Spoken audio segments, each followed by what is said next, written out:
สถานีวิทยุกระจายเสียงพระพุทธศาสนาแห่งชาติและสังคมคลื่นเพื่อการศึกษาพระพุทธศาสนาและวัฒนธรรมระบบ FM 104.5 เมกะเฮิรตซ์รายการต่อไปเป็นรายการพระไตรปิฎกลอยฟ้าดำเนินรายการโดยพระครูปริยัติยานุสาสตร์จากพระธรรมยังให้พึงสังวรคนและสัตว์ทั้งหลายที่เป็นไปต่างๆนานาชีวิตแตกต่างนานากรรมชะตาพบเย็นพบร้อนคนไม่เข้าใจกันมัวกระทำเรื่องบาปหลายตอนเกิดใหม่พบหน้าแน่นอนนรกร้อนน่าสะพรึงกลัวอำนาจกรรมกุศลกรรมหรืออกุศลกรรมไม่ควรกระทำกรรมที่ผิดตัว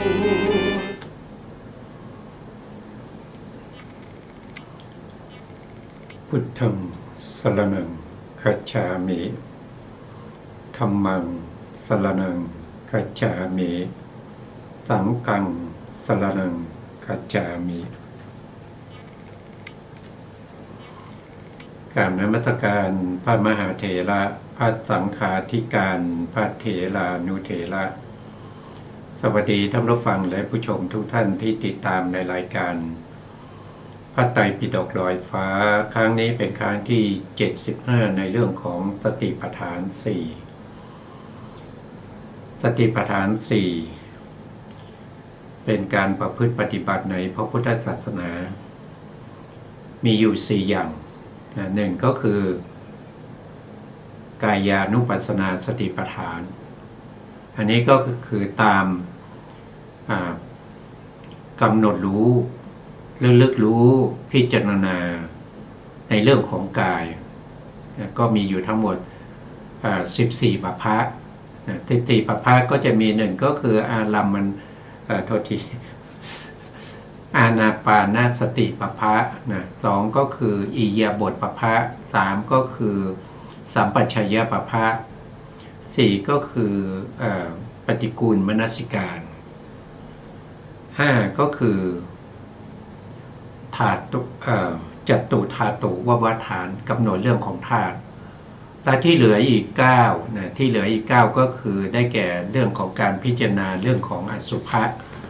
นะเรื่องของอสุภะอสุภะนี้ก็พิจารณาเรื่องของซากศพนะครับท่านก็จะเรียกว่าเป็นนวทิกะนะครับเดี๋ยวผมดูนี่นึงจำชื่อไม่ได้นะก็จริงๆแล้วสิ่งพวกนี้เป็นสิ่งที่มีอยู่ในตัวของเรานะครับตั้งแต่ประพาสที่6ไปจนถึงประพาสที่14เรียกว่านวสี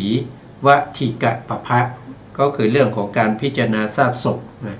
พิจารณาซากศพคือศพที่ตายมาแล้ว1วัน2วันอะไรพวกนี้นี่เรายังรายละเอียดเรายังไม่ได้ลงรายละเอียดนะครับตอนนี้เรายังอยู่ในเรื่องของพูดถึงเรื่องของอุเทศกำลังพูดถึงในเรื่องของศัพท์ทั้งหลายที่เกี่ยวข้องกับสติปัฏฐาน4นะเช่นเอกายนะเอกายโนนะแล้วก็อะไรอีกนะกายเยกายานุปัสสีวิหารตินะพวกนี้กำลังพิจารณาอยู่นะต่อมาก็คือเรื่องของหมวดที่2นะก็เรียกว่าเป็นเวทนานุปัสสนาเวทนานุปัสสนามีอยู่9ข้อด้วยกันนะมีอยู่9ข้อแต่จัดเป็นปัพพะแล้วได้1ปัพพะก็คือเวทนาปัพพะนั่นเองนะต่อมาก็คือเรื่องของจิตตานะจิตตานุปัสสนานะจิตตานุปัสสนาก็มีอยู่ทั้งหมด16นะ16พิจารณาจิตด้วย16ประเภทนะว่าโดยคู่นะครับก็จะมีอยู่ทั้งหมด8คู่ด้วยกันนะจิตมีราคะก็รู้ชัดว่าจิตมีราคะนะเนี่ยกับจิตที่ ไม่มีราคาก็รู้ว่าจิตที่รู้ชัดว่าจิตไม่มีราคานี่ก็เป็นคู่ที่หนึ่งนะคู่ที่สองก็คือโทสะนะจิตที่มีโทสะก็รู้ชัดว่าจิตมีโทสะจิตไม่มีโทสะก็รู้ชัดว่าจิตไม่มีโทสะอันนี้คู่ที่สองคู่ที่สามก็คือจิตมีโมหะก็รู้ชัดว่าจิตมีโมหะจิตไม่มีโมหะก็รู้ชัดว่าจิตไม่มีโมหะนี่คู่ที่สามนะคู่ที่สี่ก็คือจิตที่หดหู่เมื่อจิตของเราหดหู่เราก็รู้ชัดว่าจิตของเราหดหู่เมื่อจิตของเราฟุ้งซ่านก็รู้ชัดว่าจิตของเราฟุ้งซ่านต่อไปคู่ที่ห้านะจิตเป็นมหคตะนะจิตเป็นมหคตะก็คือเป็นใหญ่นะเป็นใหญ่ในอะไรเป็นใหญ่ในการที่แน่นอยู่ในอารมณ์ใดอารมณ์หนึ่งนะครับเป็นใหญ่ก็รู้ว่าจิตของเราเนี่ยเป็นมหคตะหรือเรียกว่าเป็นฌานจิต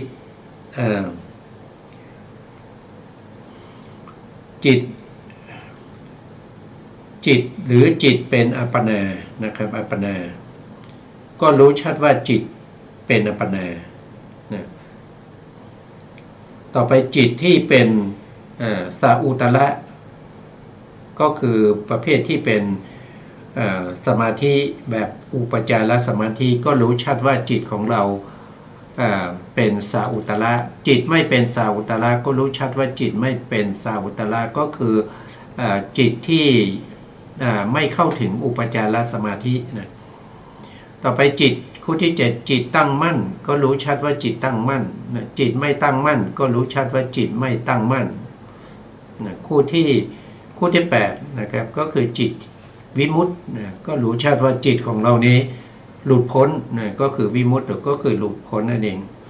จิตไม่วิมุตติก็รู้ชัดว่าจิตไม่วิมุตตินะนี่ก็เป็นเรื่องของจิตแต่ถ้านับโดยปภาเนี่ยก็ได้หนึ่งนะถึงแม้จะมีอยู่16ข้อแต่ก็เป็นหนึ่งปภานะต่อมาก็ในหมวดที่เป็นธรรมานุปัสสนาสติปัฏฐานธรรมานุปัสสนาสติปัฏฐานนี่มีอยู่5หมวดด้วยกัน1ข้อคือนิวรณ์ปภะนะนิวรณ์ก็นิวรณ์5นะเป็นสภาวธรรมที่กั้นคุณงามความดีนะมีกรรมฉันทานิวรณ์พยาปาทานิวรณ์ขีณามิทานิวรณ์อุทธัจจะกุกุจจานิวรณ์วิจิกิจฉานิวรณ์เป็นต้นเหล่านี้นะปภะที่สองก็เรียกว่าขันธปภะอันนี้ก็พูดถึงในเรื่องของอุปทานขันธ์นะมีรูปขันธ์เวทนาขันธ์สัญญาขันธ์สังขารขันธ์นะเรายังไม่เข้าสู่รายละเอียดนะครับต่อมาที่สามก็คืออายตนะปภะนะก็คือพูดถึงจักขายตนะรูปายตนะนะโสตายตนะสัทธายตนะคันธายตนะคานายตนะคันธายตนะอะไรพวกนี้นะมีอยู่ทั้งหมดยตนะก็มีอยู่ทั้งหมดเท่าไหร่18นะ18อันนี้ก็จัดเป็น1ปภะอยู่ในธรรมานุปัสสนาปภะที่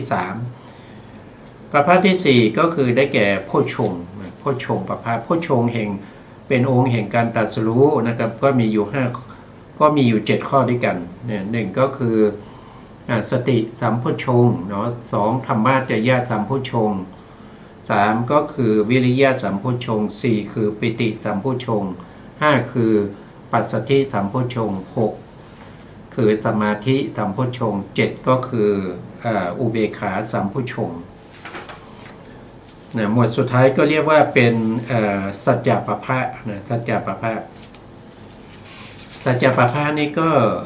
จะมีอยู่4ข้อนะมีทุกขสัจนะมีทุกขสัจ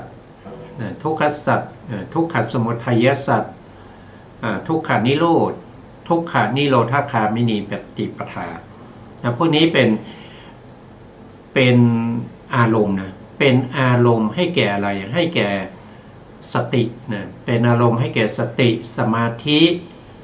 ปัญญาแล้วก็วิริยะนะตัวปฏิบัติคือสติสมาธิปัญญาแล้วก็วิริยะนะคน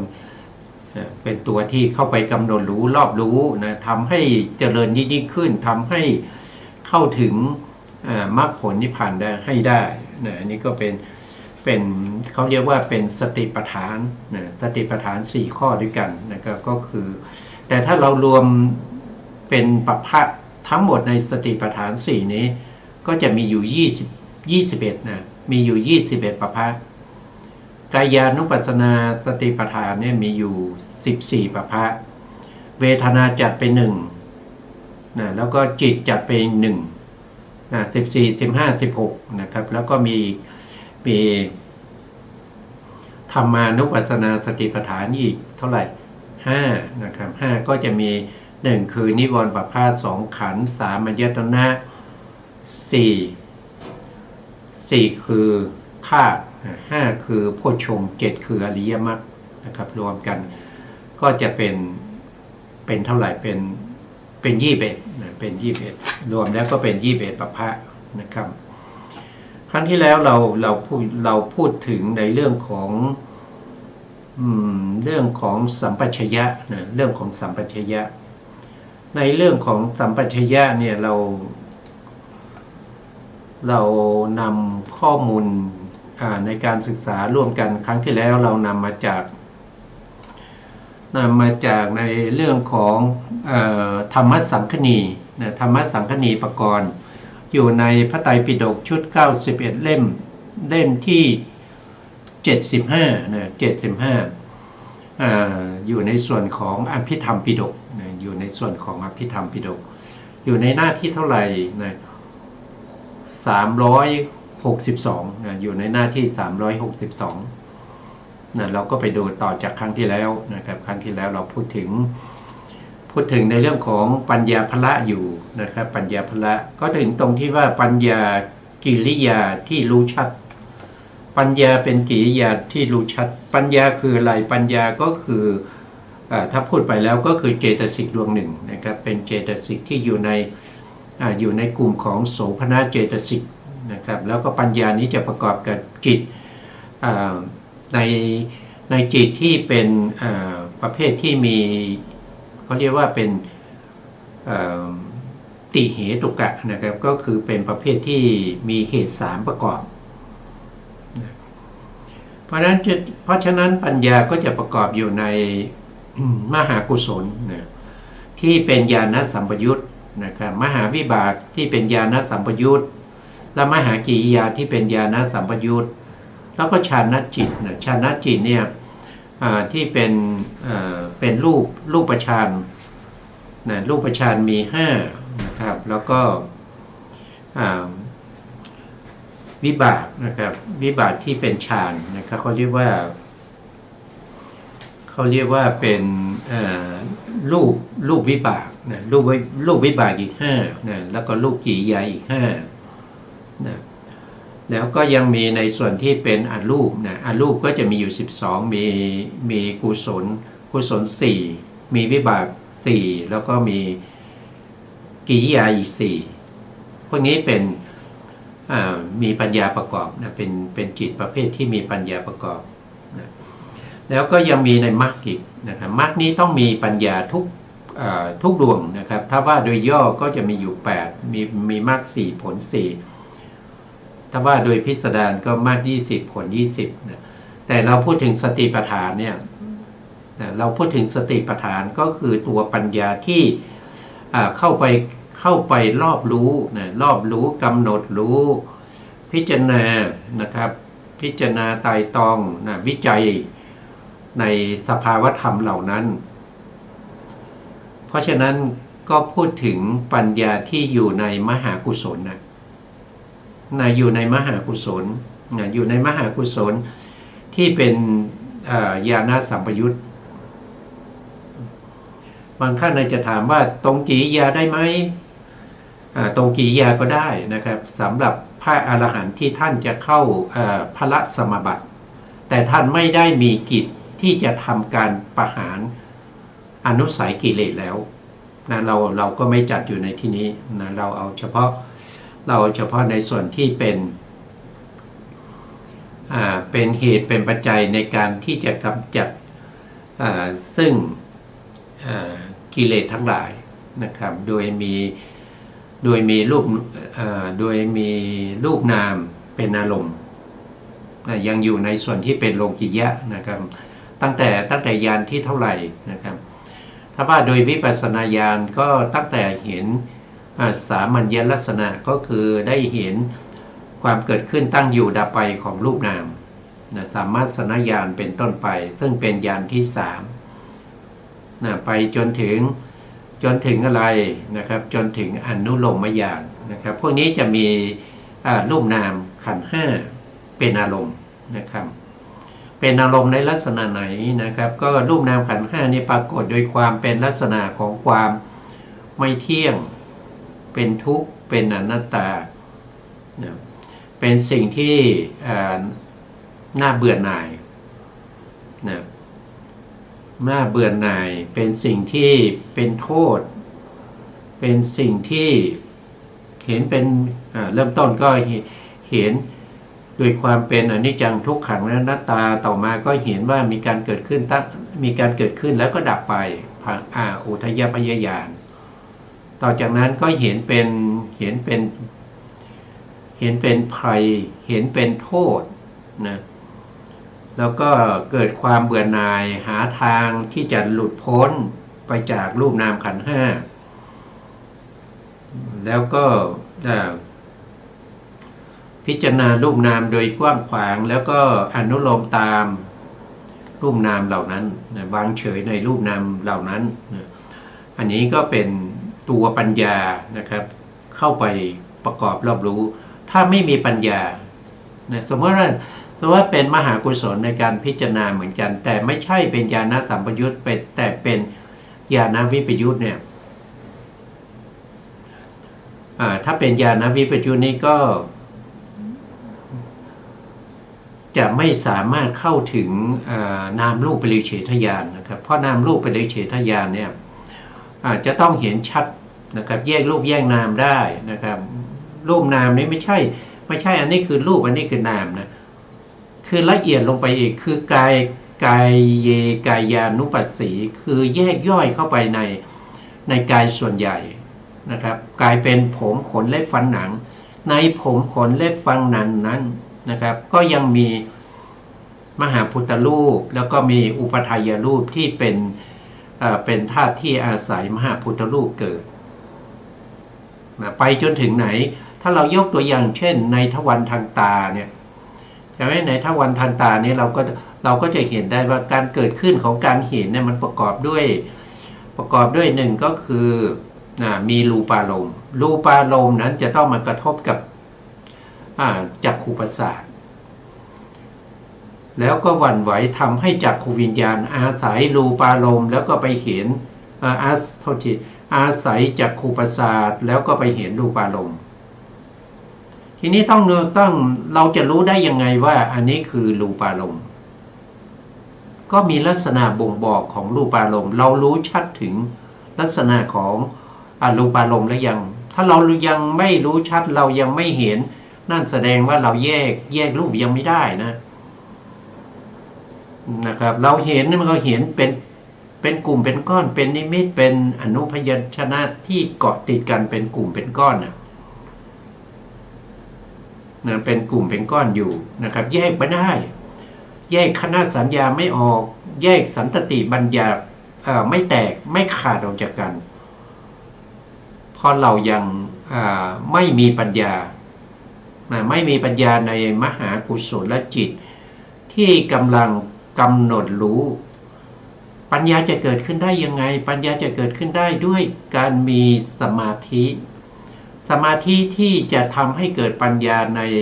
ในการพิจารณาในการที่จะกำหนดรู้ลักษณะที่จตุกะของรูปนามเหล่านั้นจะต้องเข้าถึงอุปจารสมาธิต้องมีกำลังเทียบเท่ากับอุปจารสมาธิถึงจะเห็นรูปนามได้กิริยาที่รู้ชัดกิริยาที่รู้ชัดก็คือปัญญาเนี่ยเขาก็ทำหน้าที่ของเขาเขาก็สักแต่รู้อะไรก็คือรู้ชัดว่าอันนี้คือรูปแล้วก็รู้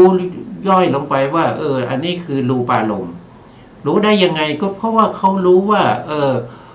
รูปารมณ์เนี่ยมันสภาวะของเขาก็คือได้แก่สีเป็นสภาวะของสีที่เกิดจากมหาพุทธรูปแล้วสามารถไปกระทบกับจักขุประสาทได้ แล้วสีนั้นยังเป็นอารมณ์ให้แก่จักขูวิญญาณอันนี้คือปัญญารู้เขารู้อย่างนี้เขารู้ชัดอย่างนี้เขารู้ชัดในลักษณะนี้เป็นกิริยาที่รู้เขาทำการรู้เขาเป็นสักแต่ว่ารู้ชัดก็ได้ชื่อว่ากิริยาที่รู้ชัดก็คือเป็นกิริยาที่รู้ชัดในเรื่องของสภาวธรรมไม่ว่าจะเป็นรูปนะเป็นนามหรือว่าเป็นเวทนาเป็นจิตเป็นธรรมเขารู้ชัดนะความวิจัยก็คือเขายังสามารถที่จะวิเคราะห์วิจัยได้นะสิ่งนี้คือรูปสิ่งนี้คือนามเขารู้ที่เขารู้เพราะว่าเขาอาศัยลักษณะของรูปนามเหล่านั้นที่เป็นองค์บอกว่าฉันเป็นรูปนะฉันเป็นนามนะรู้ได้จากไหนก็รู้ได้จากลักษณะดูได้จากลักษณะของสภาวธรรมนั้นนะครับรู้ได้จากกิจของสภาวธรรมนั้นอย่างรูปารมณ์เนี่ยเขามีกิจอะไรนะเขาเป็นสีที่กระทบกับจักขุประสาทได้เป็นลักษณะทีนี้เขามีกิจยังไงกิจของเขาก็คือเขาทำหน้าที่เป็นอารมณ์ให้แก่จักขูวิญญาณจักขูวิญญาณจะเกิดขึ้นได้ต้องมีรูปารมณ์เป็นอารมณ์อย่างกิจของเขาคือเป็นอารมณ์ให้แก่จักขูวิญญาณเขาไม่ได้เป็นอารมณ์ให้แก่โสตวิญญาณคานาวิญญาณชิวหาวิญญาณมโนธาตุมโนวิญญาณธาตุเขาไม่ได้เป็นอย่างนั้นแต่เขาจะเป็นอารมณ์ให้แก่จักขูวิญญาณอันนี้คือชัดนะคือรู้ประจักษ์รู้แจ้งเห็นจริงแล้วเขาก็ยังเป็นที่โคจรของกามจิต46อันนี้เป็นอาการปรากฏหรือเป็นผลเพราะปัญญาเข้าไปรู้อย่างนี้นะครับถึงจะบ่งบอกได้ว่าอันนี้คือรูปารมณ์นี่คือการวิจัยวิจัยในเรื่องของรูปารมณ์แล้วเวลารูปารมณ์เนี่ยมีอยู่ทั่วไปนะมีอยู่ทั่วไปไม่ว่าเราจะเห็นหรือไม่เห็นนั้นรูปารมณ์มันมีอยู่แล้วมันมีอยู่ทั่วไปขณะที่เราเห็นรูปารมณ์เราเห็นแค่สภาวะจุดหนึ่งที่เราเห็นด้วยจักขูวิญญาณที่เกิดขึ้นมาด้วยอนุขณะ3อนุขณะที่เห็นรูปารมณ์นั้นแต่รูปารมณ์อื่นๆก็มีอยู่ทั่วไปหมดแต่จักขูวิญญาณเขาไม่เห็นใช่ไหมครับเขาไม่เห็นรูปารมณ์มีมากมายแต่จักขูวิญญาณเห็นเฉพาะจุดเดียวเห็นเฉพาะจุดไหนจุดหนึ่งใช่ไหมที่เขาวิจัยวิเคราะห์ที่เขาเลือกสรรที่ปัญญาที่เขาไปเลือกสรรเขาไปเห็นตรงนั้นแล้ววิจัยธรรมนะครับวิจัยธรรมก็เช่นเดียวกันก็คือวิจัยว่าเขาเป็นรูปารมณ์เขาเป็นจักขุประสาทจักขุประสาทเนี่ยมันเห็นไม่ได้ด้วยจักขูวิญญาณนะแต่ตัวที่เห็นจริงๆก็คือตัวปัญญานะตัวปัญญาเป็นผู้ที่รู้เห็นว่าสิ่งที่กระทบกับสีหรือรูปารมณ์นะรูปารมณ์เกิดขึ้นแล้วก็กระทบกับจักขุประสาทไอ้ตัวที่กระทบกันเนี่ยนะครับที่นอกจากรูปารมณ์แล้วส่วนที่ถูกกระทบนั้นก็คือจักขุประสาทเนี่ยก็จะเป็นอย่างนี้นะครับกำหนดหมายเขากำหนดได้นะเขากำหนดหมายได้ว่าอันนี้คือรูปารมณ์อันนี้คือจักขุประสาทอันนี้คือจักขูวิญญาณนะจักขูวิญญาณดับไปแล้วก็มีสัมปติฉันนะเนี่ยเขาก็รู้สัมปติฉันนะเขาก็รู้จักเขาก็รู้นะกำหนดได้สันติละนะเขาก็กำหนดได้นะมโนทวาราวชนะจิตที่ทำหน้าที่อาวชนะเขาก็กำหนดรู้ได้ชาวนาที่เกิดขึ้นนะเขาก็รู้ได้ด้วยตัวปัญญานะครับตัวปัญญารู้แจ้ง นะครับรู้ความรู้แล้วก็วิจัยได้รู้แล้วก็สามารถที่เลือกสรรได้วิจัยทำได้กำหนดหมายได้เข้าไปกำหนดเข้าไปกำหนดเฉพาะเป็นภาวะที่รู้เป็นภาวะที่ฉลาดเป็นภาวะที่ละเอียดรู้แจ้งนะครับค้นคิดใคร่ควรได้ก็ด้วยปัญญาเพราะฉะนั้นปัญญาเนี่ยกว้างใหญ่กว้างขวางเหมือนแผ่นดินนะเพราะว่าสามารถส่องทะลุแผ่นดินลงไปได้ถึงมหาเวจีนรกนะครับสามารถส่องลงไปได้ไกลกว่านั้นอีกยังสามารถรู้ต่อไปว่าใต้มหาเวจีนรกนั้นเป็นอะไรหรือว่าขึ้นไปข้างบนก็ยังเห็นเทวดานะครับเห็นพรหมรูปพรหมนะรูปพรหมปฐมฌานภูมิทุติยฌานภูมิตติยฌานภูมิจตุตฌานภูมิแล้วก็ไปถึงอรูปภูมิขึ้นไปอีกก็ด้วยอานุภาพของปัญญาหรือว่าไปในด้านขวางเนี่ยปัญญาสามารถรู้ได้ว่าจากจักรวาลของเราในภัตตกรรมนี้เลยขอบเขตออกไปขอบจักรวาลออกไปก็ยังมีจักรวาลอีกยังสามารถรู้ได้ว่าจักรวาลนี้มีไม่มีที่สิ้นสุดมีเป็นอนันตจักรวาลมีเป็นอนันตจักรวาลอันนี้ปัญญาของพระพุทธเจ้านะส่วนปัญญาของพวกเรานี่มีไม่ถึงนะครับปัญญาของพวกเรานี่มีไม่ถึงนะแต่ถ้าเราสามารถที่จะประพฤติปฏิบัติให้รู้แจ้งเห็นจริงเราก็มีปัญญาเป็นอริยสาวกนะครับรู้แจ้งเห็นจริงในสภาวธรรมของความเป็นรูปเป็นนามกิจที่ควรทำคืออะไรก็คือต้องรู้แจ้งในเรื่องของทุกขสัจหนีทุกขสมุทัยหนีทุกขนิโรธหนีทุกขนิโรธาคามิหนีปฏิปทารู้แจ้งอย่างนี้นะครับรู้แจ้งอย่างนี้อันนี้เป็นเรื่องที่มีได้เฉพาะในศาสนาของเรานะครับในศาสนาอื่นเนี่ยไม่มีนะการสอนแบบนี้ไม่มีนะครับแล้วก็ไม่มีสัพพัญญูในศาสนาอื่นนะปัญญาเป็นเครื่องทำลายกิเลสนะครับผู้ที่เป็นพระอรหันต์แล้วเนี่ยกิเลสจะไม่มีนะกิเลสจะไม่มีนั้นเราก็พูดกันอย่างนี้แต่เรารู้ได้ไหมว่าเขาไม่มีกิเลสนะก็รู้ได้นะครับรู้ได้ยังไงนะครับก็เราต้องมีสัจจญาณเราต้องมีการศึกษาเล่าเรียน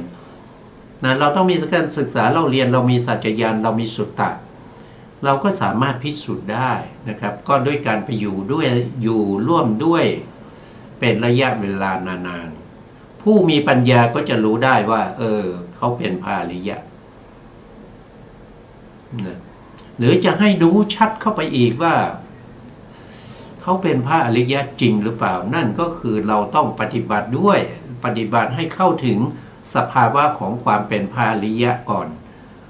แล้วเราก็จะรู้ว่ามันมีจริงๆรู้ด้วยอะไรรู้ด้วยตัวของเราเองเราก็เป็นหนึ่งในอะไรในความเป็นพระอริยะบุคคลพระอริยะบุคคลเขาเป็นอย่างนี้เขามีสภาวะอย่างนี้เขารู้อย่างนี้สิ่งที่เขารู้อย่างนี้แล้วสิ่งนั้นจะไม่เลือนหายสิ่งนั้นจะเป็นสิ่งที่เที่ยงแท้แน่นอนนะขันธ์ห้านะครับว่าโดยรูปขันธ์เนี่ยมันเป็นอสุภะนะเป็นอสุภะมันไม่ได้เป็นสุภะมันไม่ได้เห็นว่าเป็นของงามถ้าเป็นพระอรหันต์แล้วเนี่ยก็จะรู้ทันทีเมื่อเห็นก็รู้ว่าสิ่งนี้เป็นอสุภะจะไม่มีการเปลี่ยนเป็นสุภะบางครั้งเป็นสุภาพบางครั้งเป็นอสุภาอย่างนี้ไม่มีจะสวยแค่ไหนจะเลิศแค่ไหนถ้าเป็นรูปแล้วสิ่งนั้นเป็นอสุภาหมดเขาจะเห็นเป็นอสุภาหมดอันนี้เป็นอะไรเป็นอัธยาศัยเป็นอุปนิสัยของพระอรหันต์ เห็นเวทนาเป็นทุกข์เวทนาไม่มีสุขเลยมีแต่ทุกข์เห็นสุขเป็นดังลูกศรนะเห็นทุกข์เป็นทุกข์เห็นสุขเป็นดังลูกศรนะครับมีการเปลี่ยนแปลงนะครับเป็นวิปริณามะมีแต่เรื่องของความทุกข์นะไม่มีสุขนะเห็นจิตด้วยความเป็นอนิจจังคือไม่เที่ยงมีการเกิดขึ้นดับไปอยู่เรื่อยๆติดต่อกันโดยไม่มีระหว่างขั้นจิตนี้เกิดขึ้นดับไปจิตใหม่ก็เกิดขึ้นต่อสืบกันไปอย่างนี้มันไม่เที่ยงเห็นธรรมโดยความเป็นอนัตตานะคือมันไม่ได้มีสาระมันไม่ได้มีแก่นสารเขาก็เห็นอย่างนี้นะแต่เรายังไม่ถึงเราจึง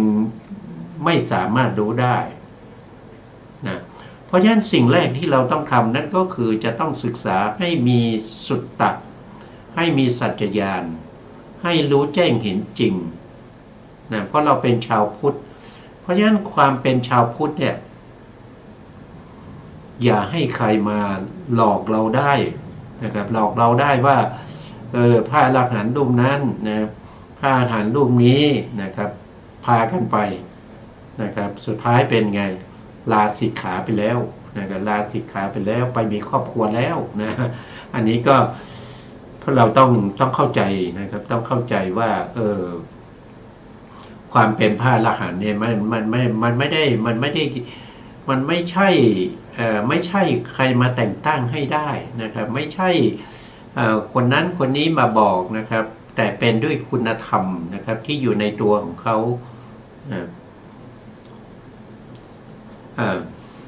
กำหนดหมายนะครับเข้าไปกำหนดปัญญาในกำหนดหมายได้เข้าไปกำหนดได้เข้าไปกำหนดเฉพาะได้เมื่อมีปัญญาสิ่งไหนเราจะไม่รู้เรารู้เราก็กำหนดได้อันนี้สภาวะธรรมของเป็นธรรมที่มีโทษนะเป็นธรรมที่มีโทษนะสภาวะธรรมนี้ให้ผลเป็นความสุขนะสภาวะธรรมนี้ทำไปแล้วนะครับเป็นที่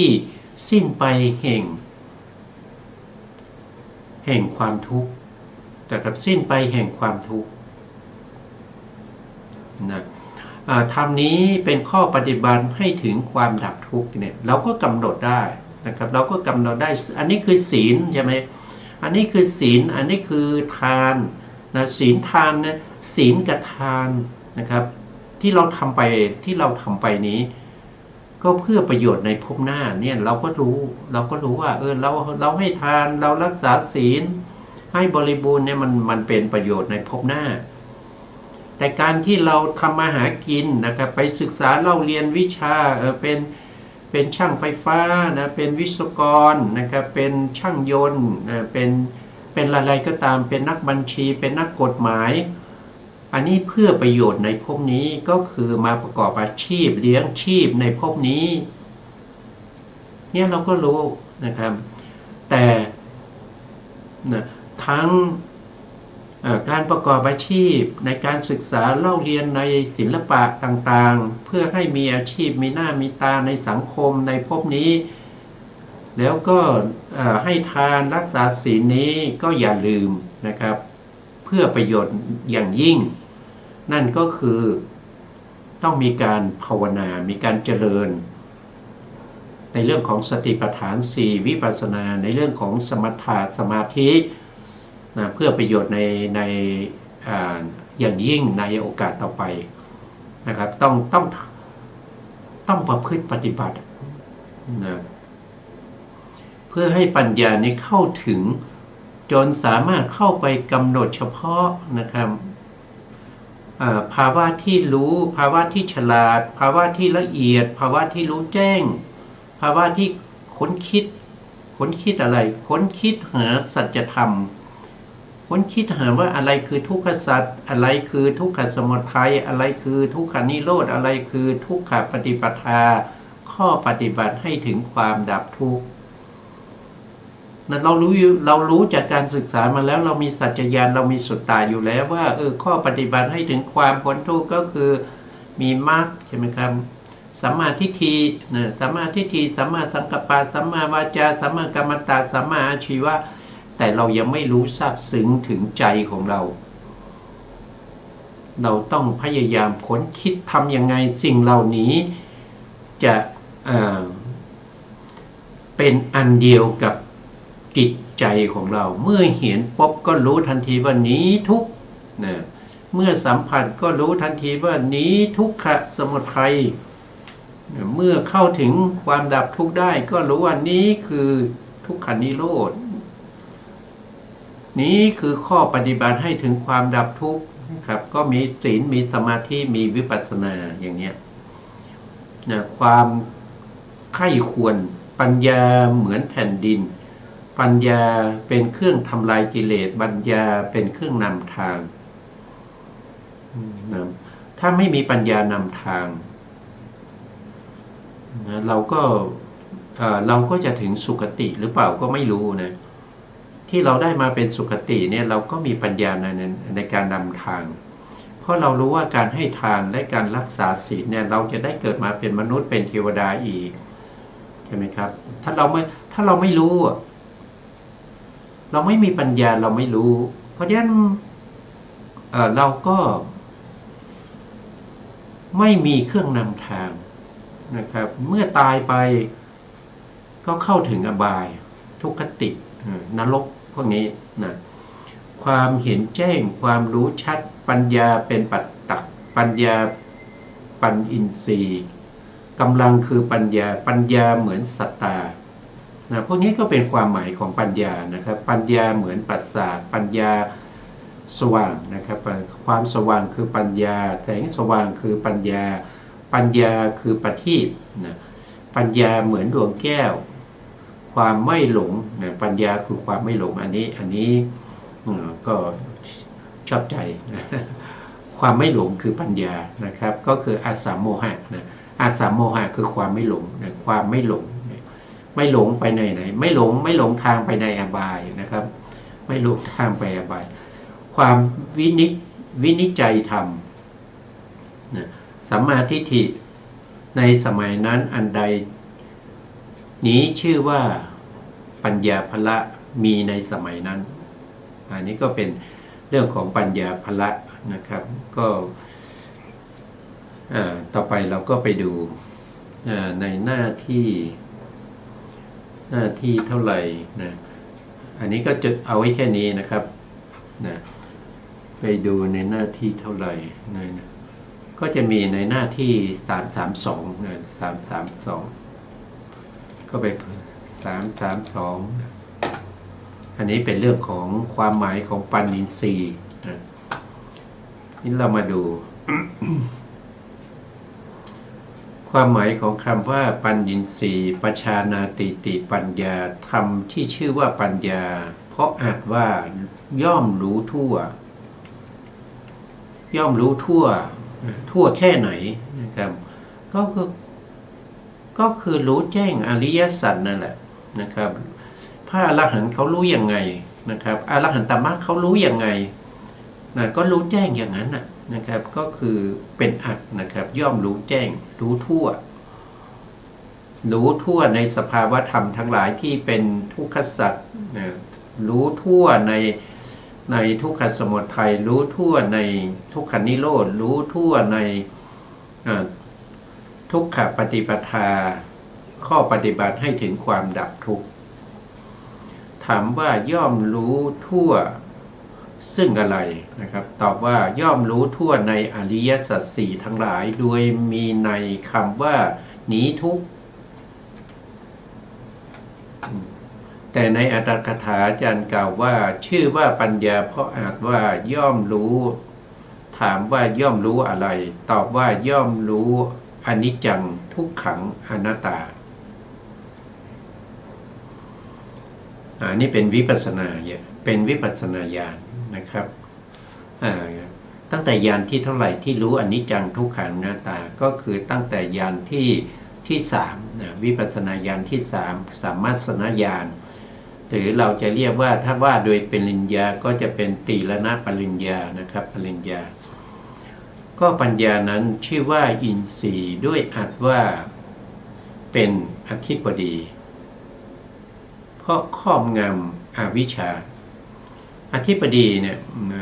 พูดถึงอธิบดีนิดหนึ่งอธิบดีนี่ก็คืออันนี้คือปัญญาใช่ไหมอธิบดีนี้ต้องประกอบกับจิตประเภทที่เป็นชวนะนะครับแล้วก็ต้องประกอบด้วยเหตุ3มีเงื่อนไขนะมีเงื่อนไขอันนี้คือปัญญาก็คือวีมังสาธิปติวีมังสาธิปติคือตัวปัญญาที่เป็นใหญ่แต่เพียงผู้เดียวนะจะมีสภาวะธรรมอื่นจะมาใหญ่กว่าวีมังสาธิปติไม่ได้เพราะเขาเป็นอธิบดีนะเขาเกิดในมหากุศลนะในมหากุศลญาณสัมปยุตนะเขาเกิดในมหากุศลญาณสัมปยุตหรือว่าในมหากิริยาญาณสัมปยุตแต่ในที่นี้เราไม่พูดถึงเราพูดถึงเฉพาะในเรื่องของสติปัฏฐานก็เฉพาะในมหากุศลญาณสัมปยุตนะก็มีปัญญาเป็นอธิบดีเป็นตัวที่ครอบงำตรงนี้ท่านบอกว่าครอบงำอวิชชาอีกอย่างหนึ่งชื่อว่าอินทรีย์เพราะครองความเป็นใหญ่คำว่าอินทรีย์กับอธิบดีต่างกันนะอธิบดีเนี่ยเป็นใหญ่แต่เพียงผู้เดียวนะจะมีสภาวะธรรมอื่นเป็นใหญ่กว่าไม่ได้แต่ถ้าว่าโดยอินทรีย์เนี่ยก็จะมีสภาวะธรรมอื่นในสายงานอื่นๆเนี่ยเป็นใหญ่ได้อย่างเช่นอินทรีย์5เนี่ยอินทรีย์5ก็จะมีอยู่5ใช่ไหมครับก็จะมี1สัตถินทรีย์คือศรัทธานะศรัทธาเป็นอินทรีย์ได้นะอยู่ในมหากุศลเป็นอินทรีย์ได้เรียกว่าสัตถินทรีย์2ก็คือวิริยินทรีย์วิริยินทรีย์คือวิริยะที่อยู่ในมหากุศลก็เป็นอินทรีย์ได้ในขณะเดียวกันนะในขณะเดียวกันสามารถเป็นสัตถินทรีย์ก็ได้นะครับและตัววิริยะก็เป็นวิริยินทรีย์ตัวสติก็เป็นสตินทรีย์ตัวสมาธิก็เป็นสมาธินทรีย์ตัวปัญญาก็เป็นปัญญินทรีย์ได้ในจิตเดียวกันในขณะเดียวกันแต่ถ้าว่าโดยอธิบดีจะมีสภาวะธรรมอื่นใหญ่กว่าอธิบดีไม่ได้ต้องอธิบดีเป็นใหญ่แต่เพียงผู้เดียวนะเพราะครอบงำความเป็นใหญ่กว่าธรรมอื่นๆในลักษณะแห่งการเห็นในการเห็นเห็นอะไรเห็นด้วยปัญญาปัญญาเห็นยังไงนะปัญญาเห็นตามความเป็นจริงนะครับถ้าว่าโดยในวิธีการเห็นนะครับปัญญาก็เกิดขึ้นก็เห็นรูปารมณ์ว่าเป็นรูปารมณ์ไม่ได้เป็นหญิงเป็นชายนะรู้เห็นตามความเป็นจริงปัญญานั้นแหละเป็นปัญญินทรีย์ชื่อว่าปัญญินทรีย์ก็ปัญญานี้นั้นมีการส่องแสงเป็นลักษณะและมีการรู้ทั่วเป็นลักษณะเหมือนอย่างว่าเมื่อบุคคลจุดประทีปในจุดประทีปให้สว่างในเวลากลางคืนในบ้านที่มีฝา4ด้านความมืดย่อมหมดไปแสงสว่างย่อมปรากฏฉันใดปัญญามีการส่องสว่างเหมือนกันฉะนั้นแสงสว่างเสมอด้วย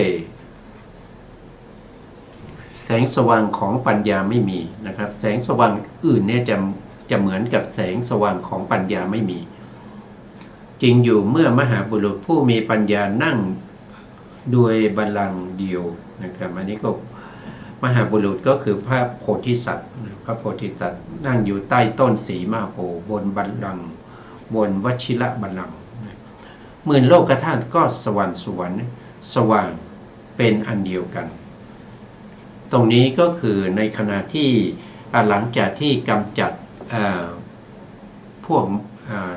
วกมารและก็เสนามารได้แล้วนะพระพุทธองค์ก็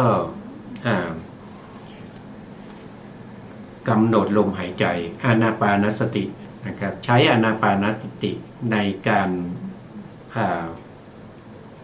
ตั้งแต่ปฐมยามของคืนวันวิสาขบูชาเข้าอานาปานสติกำหนดลมหายใจนะพอกำหนดลมหายใจก็เกิดโอภาสขึ้นมาคือแสงสว่างแสงสว่างนั้นสว่างไปถึงหมื่นโลกธาตุก็คือหมื่นจักรวาลนั่นเอง นะครับหมื่นจักรวาลนะครับโดยมีจักรวาลของเราเนี่ยเป็นศูนย์กลางและแสงสว่างที่กระจายไปในหมื่นจักรวาลนั้นอันนี้เรียกว่าเป็นหมื่นโลกธาตุมีแสงเป็นอันเดียวกันก็คือแสงโอภาสนะครับในขณะที่พระพุทธองค์ในขณะที่พระโพธิสัตว์นะครับเริ่มในการที่จะเขาเรียกว่าตอนต้นเนี่ยท่านเจริญในเรื่องของสมถะก่อนด้วยอานาปานสตินะด้วยเหตุนั้นพระนาคเษนเถระนะจึงถวายพระพร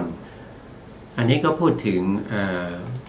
มิลินทปัญหานะครับว่าพระนาคเษนเนี่ยได้ถวายพระพรแก่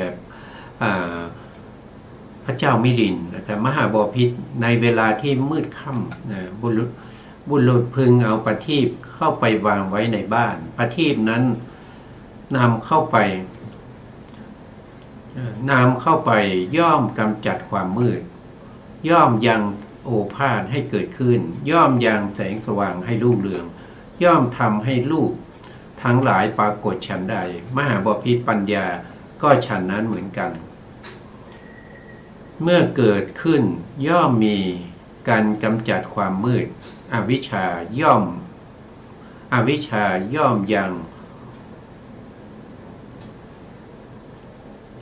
ยังโอภาส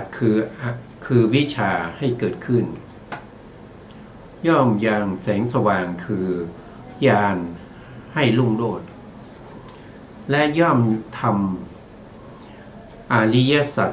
ทั้งหลายให้ปรากฏมหาบพิตรปัญญามีการส่องสว่างเป็นลักษณะประการชนิดปัญญาก็รู้แจ้งเห็นจริงนะครับทำให้อริยสัจปรากฏชัดเหมือนกับว่าเราเข้าไปในห้องใช่ไหมครับในห้องที่ในเวลากลางคืนเราจะไปหาอะไรสักอย่างนะครับเราจะไปหาอะไรสักอย่างถ้าเราไม่มีประทีปนะครับเราก็หาไม่เจอใช่ไหมมันมืดมันมืดแต่เมื่อเรามีประทีปนะเอาประทีปเข้าไปในห้องนะครับเราไป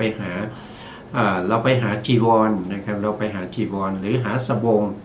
หรือหาประคตเอวนะครับมันมืดมากนะครับในห้องมันก็หาไม่เจอถ้าเรามีการจุดประทีปขึ้นมาเราก็จะเห็นว่าโอ้ประคตเอวเนี่ยมันแขวนอยู่ตรงนี้นะครับก็สามารถที่จะเห็นได้นะครับก็เช่นเดียวกันกับผู้ที่มีปัญญาในการปฏิบัติวิปัสสนานะครับก็ส่องสว่างให้เห็นถึงอริยสัจสี่ให้ปรากฏแก่บุคคลที่กำลังประพฤติปฏิบัติในเรื่องของสติปัฏฐานสี่นะครับเพื่อให้เข้าถึงอริยสัจ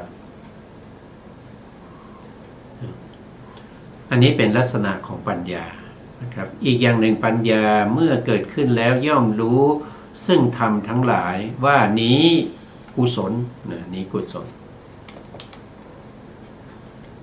นี้อกุศลย่อมสามารถที่จะแยกออกได้ว่าอันนี้สภาวะของกุศลนะสภาวะของกุศลคือธรรมที่ไม่มีโทษนะครับให้ผลเป็นความสุขสภาวะธรรมของตรงนี้เป็นอกุศลนะเพราะเป็นของมีโทษแล้วก็ให้ผลเป็นความทุกข์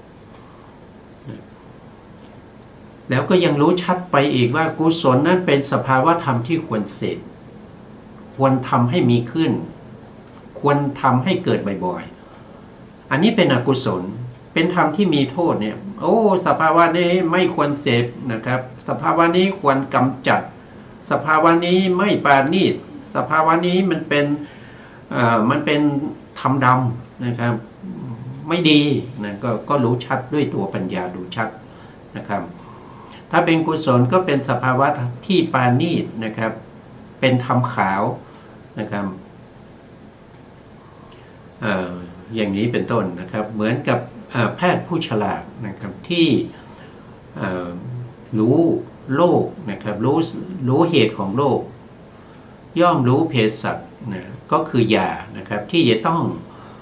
รักษาโรคนี้นะครับก็สามารถที่จะจ่ายยาให้แก่ผู้ป่วยได้นะครับเอาไปบริโภคแล้วก็หายจากอาพาธได้สมดัง คำที่พระเสนาบดีก็คือที่พระสารีบุตรนะครับได้ตรัสว่าดูก่อนอาวุโสธรรมชาติใดย่อมรู้ทั่วเพราะเหตุนั้นธรรมชาตินั้นชื่อว่าปัญญาถามว่ารู้ทั่วซึ่งอะไรตอบว่ารู้ทั่วซึ่งนี้ทุกเป็นต้นข้อความนี้บัณฑิตพึงให้พิสดารนะครับก็คือเมื่อฟังแล้วเนี่ยก็สามารถที่จะไปขยายความได้ให้พิสดารขึ้นไปอีกนะครับแต่ถ้าไม่เป็นบัณฑิตก็ต้องรอฟังนะรอฟังบัณฑิตเขาจะอธิบายเพิ่งทราบความที่ปัญญามีความรู้ทั่วเป็นลักษณะด้วยประการฉะนี้อีกในหนึ่งปัญญามีการแทงตลอดสภาวะลักษณะอันนี้คือเป็นลักษณะของปัญญานะปัญญานี่มีสภาวะแทงตลอดในอะไรก็คือแทงตลอดในสภาวะธรรมทั้งหลายนะไม่ว่าจะเป็นธรรมที่เป็นอกุศลก็รู้ชัดนะครับรู้ชัดอันนี้เป็น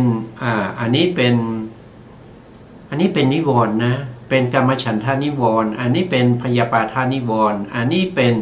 อุทธัจจะกุกุจจานิวรณ์ก็รู้ชัดว่าสภาวะธรรมเหล่านี้เป็นอกุศลเป็น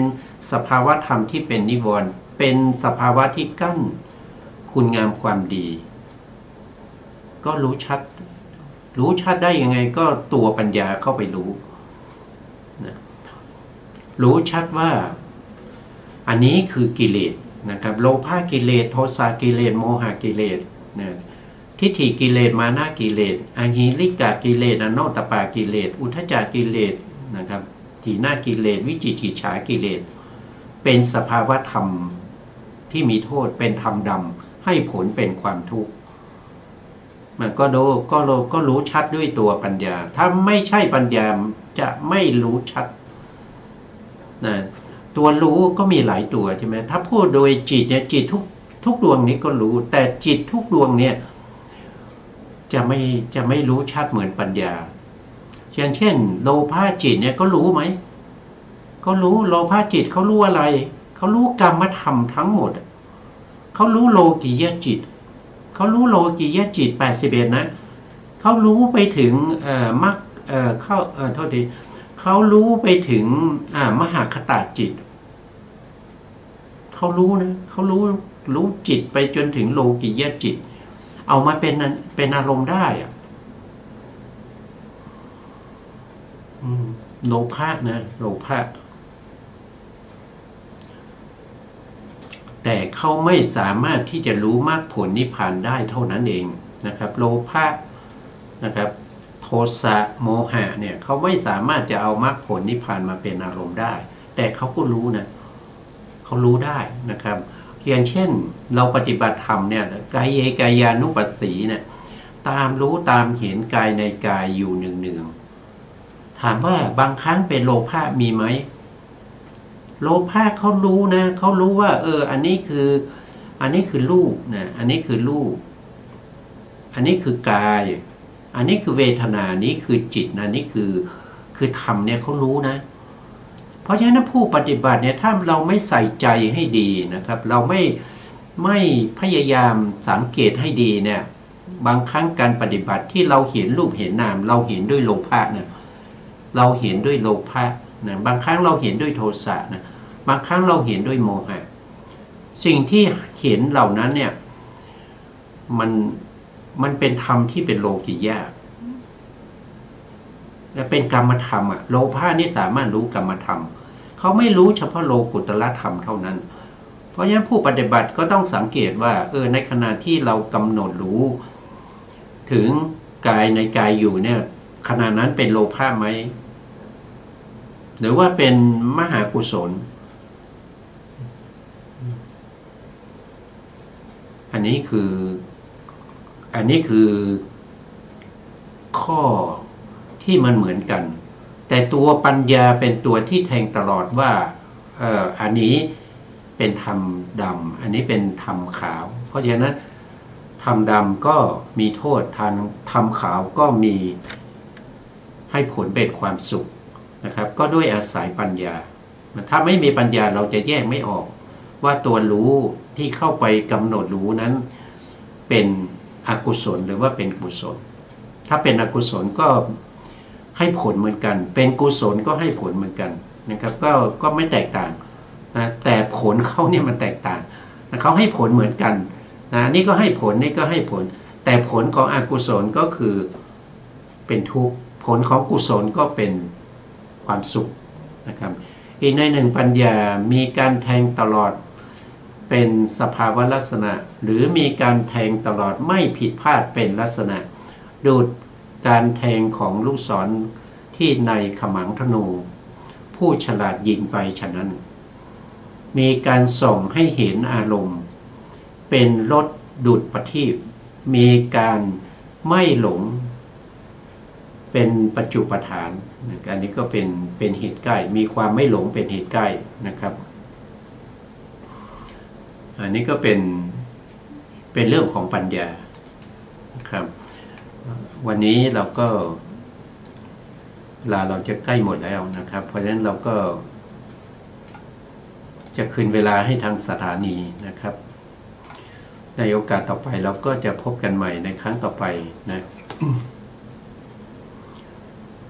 สุดท้ายนี้ขอกราบขอบคุณพระครูสมุทรวิสุวัฒน์วรกิจโจผู้อำนวยการสถานีวิทยุเพื่อการศึกษาพระพุทธศาสนาและวัฒนธรรม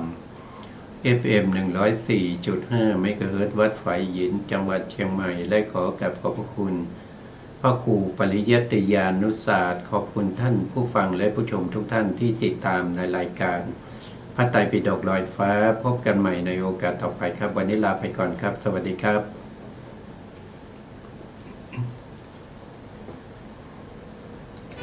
ทำบาปโหดร้ายมันไม่ใช่เรื่องยิ้มหัว